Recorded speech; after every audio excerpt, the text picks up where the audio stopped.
Oh, the flowers, the last of the flowers are hanging onto the branch. Do you remember that beautiful rose bush? I think it's rose or carnation. Looks like carnation that I showed you guys a few months back. If not, go back and watch a video. Look at, there's a few left on it. Summer's over. Ooh-wee. Snow's coming. Snow is coming. But let's enjoy this really nice few weeks of this, I don't know, this extra little bit of summer weather that we're getting. It's beautiful out. It's a little bit hot in class, but it's still beautiful outside. Oh, wow. Well, good morning. How you doing? Don't mind this hole, because I haven't slept, I think, an hour and a bit, but it's okay. Welcome to Rosie's Way, and grab a cup of coffee, a cup of tea, or a juice, or a snack, and come along with me. I'm just heading out. I'm on my way to school. I just finished this work this morning after 5, but I'm gonna do this. So tag along with me, let's go do some stuff. All right? It's nice to see you.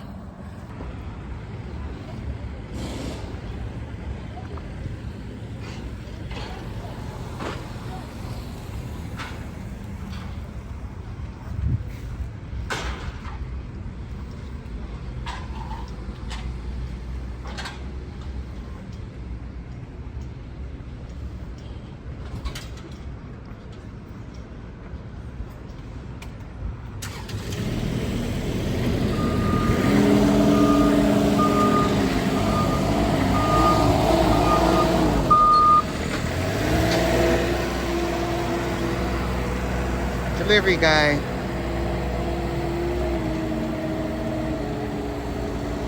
That's a cool machine.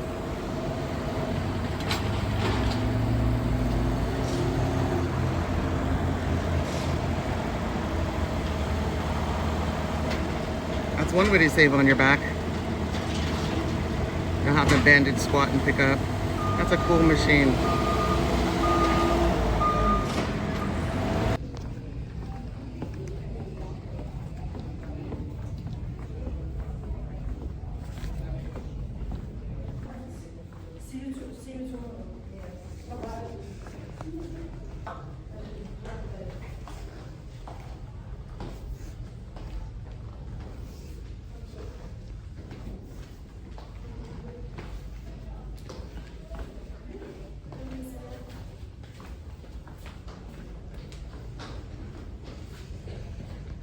So there's been some issues with my schooling. It's not just for me, but it's for almost all the students. The government just decided that they're no longer going to help out with part-time studies. And I mean, daycare's covered and whatnot, but that's why I can't show you the rest of the school, but I can just show you parts of it. And I just don't want to show any other students' faces or teachers or anything like that. But it's gotten to the point where there's students lining up already saying what is going on. So I just went down to the office, the main office, and the director's in a meeting right now to figure out what's going on, because you can't just throw people in and they start taking part-time. Like, we have lives, we have work, we have our kids, and all of a sudden you're not gonna help to even, what this means is they won't be paying for the buses, like bus passes to help you. They won't be paying, they'll be paying for the daycare. They won't be paying you to supplement anything while you're in school if you're part-time. So you must go full-time, which is fine if they would have told us that from the beginning when we were enrolling. But people like me, who's working at nights, who has their children, who's exhausted in the morning but come to classes part-time to learn, to really learn and to progress and do better, it's kind of frustrating. So I guess I'm speaking mumbo jumbo because I'm exhausted right now. But what has happened is that they've revamped the system. So part-times can't get help. You have to be full-time student in order to get help. So I gotta wait till tomorrow to figure out what's going on and how to fix it. And if worse comes to worse, I'm just gonna switch to full-time and just drink a lot of coffee to stay awake. You know what I mean? Every little bit counts, especially with the way that this economy is going right now. So every little bit does count. So pray for me, and I hope that they get approved to keep part-time students so that we don't have to flip to full-time, because I'm not the only one in this predicament. You know, there's a lot of people who are like me who work nights, or they work in the afternoons, or you know what I mean, who enrolled in the part-time morning program till the afternoon so they can go to work, so they can go provide for their family. But to just yank it out from underneath us so quickly, it's just boggles my mind. So keep your fingers crossed, but forget that. Pray and hope that they fix this mess before it gets any worse, because there's going to be a lot of students who are going to drop out, you know, and it's going to be overloaded with students trying to go into full-time, and it just makes a big chaotic mess. So yeah, but other than that, can't let it ruin my day. So I got to keep smiling, be positive, and yeah, I got to go back to class. So I'm going to see you in a few minutes after class, you know, and we'll continue on our little journey for the day, because I got a few things I want to do with you, right? So you got to tag along. Remember, watch, like, subscribe, and share. And I hope you enjoy it. And leave a comment in the comment box below to just guide me and help me with what you want to see and what you want to know. And if you like the story times, the story corner, and yeah, all right, thanks.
She'll get it parked. Oh, she got it. Oh, no. It's hard enough to park a SUV, little old car, but a bus. Not much space around here since they turned all the streets into one-way streets. Actually, let me turn my camera around so I can get my thought on this. Hold on. Okay, so you see all these streets are one-way, right? They did this from last year. And there was an uproar because the neighborhood just didn't want it. One second. I literally see people, when I come home from work at 5:30 in the morning, whatever it may be, I literally see people sitting in their cars waiting to park their vehicles. Like waiting on the side of, like just in the middle of the road. Some of them put their hazard lights on and then they sit there and they wait. I've seen cars parked in intersections sideways with a note stuck onto the glass saying, you know, whatever, before you give me a ticket or you told me, this is where I'm at. The parking situation in Montreal, especially in our area, is terrible. I'm sure it's not just our little area. It's all over. You can't find parking. And then, like, for example, I got a $91 ticket last month when I took my daughter to emergency. Because I was over, when I read the sign, it said, there's parking available, just not between the hours of so and so. I went over, I think, by 15 minutes. They nailed me with a $91 ticket. Yeah, I'm paying it, don't worry, I'm gonna pay it. But it's just like, it's ridiculous that there's no parking. And I see people who will sit in their vehicle playing music, eating food until somebody moves their vehicle. It's terrible. They gotta come up with a solution where everyone can find a parking spot. I mean, for me, for my vehicle, I pay my landlord $50 a month. He jacked it up from 25 to 50, literally overnight. I don't mind, I pay for it, but come winter, because I have to pay a park behind my house, they don't remove the snow from the back alleys. So I have to dig my truck out, or leave my vehicle and take the bus for like the snowy season, which is like 2-3 months. It's terrible. It's absolutely terrible. And there's no solution because from what I heard when I inquired, the town stopped plowing the back alleys. So the back alleys have to be done by the families or the individuals. Hi, ça va? They have to be done by the back. The back alleys have to be done by the families, or they have to be done by whomever. I remember one winter I paid for bags of salt to put on the back alley road just so I could get my little SUV out, or I call my truck my baby. And people started taking advantage of it. They'd wait until I paid for the salt, and then once the snow started melting, they would drive their vehicles out. It's like, are you serious? They never offered to help me pay for the salt.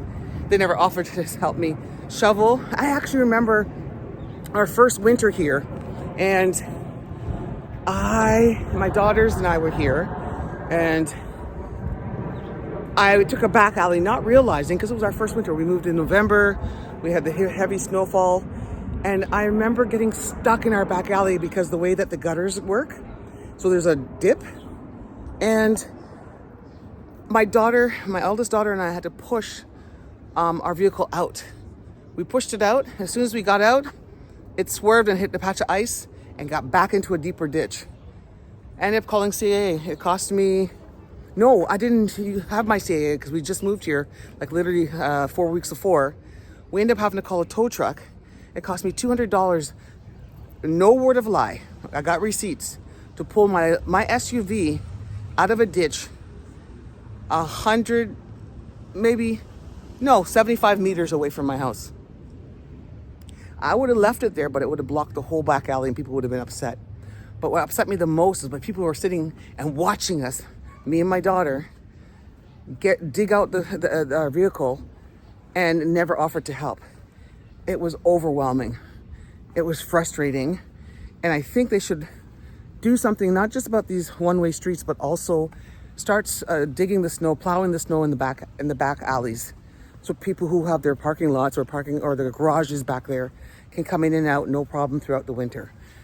But from what the town tells us, it was just because of budget costs and cutbacks that's why they stopped plowing the snow from the back alleys. Go figure. I guess it's not about the people anymore. It's about budget, money, saving the government money, saving the municipality money. But it costs us a fortune just to keep a vehicle on the road for parking, to find some place to park, to be able to get out when they snowplows come. Let me get in the sun here. Snun. When the snowplows come in the wintertime, they will actually plow the vehicles that are parked in the back parking lots in, so the snow's piled up behind your vehicle. So you've got to get out and you've got to literally shovel your vehicle out of your own parking spot because the snowplows will literally pile the snow up about a good 5-6 feet. It's ridiculous. It's ridiculous. And don't even get me started on a rant about when they pick up garbage. If you're behind a garbage truck, I remember one day it was a line of us, 30 minutes, because the garbage truck refused to move. He just went down the middle of the road, and when he turned, he went on an angle so nobody could get past him. 30 minutes. Hey, but I guess that's life, right? C'est la vie. You know? We just gotta find alternate ways and alternate routes. So enough about that. Enough ranting about that. So how you doing? You all right? Are you enjoying this nice weather? Man, I'm sweating. See the glisten on my forehead? Whoo-wee! But I love it. I prefer this heat than I do the winter and the cold. Ugh. But Quebecois, they love the cold. Most of them anyways love the cold and the snow. Because it's skiing and it's snowmobiling and it's tobogganing and it's horseshoeing. Is that what it's called? When you put them on your feet and then you step into the deep snow? They put on is that what it's called? Horseshoes? Sorry, I'm switching hands back and forth because I'm tired. I am actually really, really tired. Oh my goodness. I mean, I think it's maybe the heat because at school, it was so hot. Like you would stand in one place for like maybe a minute and you start to sweat. Or perspire, if you want to call it that. Me, I sweated. But hey. Anyway, so now I'm heading back home. And I'm gonna change back into my summer clothes. Hold on, let me cross the street so I don't get tagged or hit or ran over, whatever it may be. I won't be able to get back up. I'll just just give me my blanket and pillow, leave me in the middle of the road, I'll sleep. That's how tired I really am. Oh my goodness.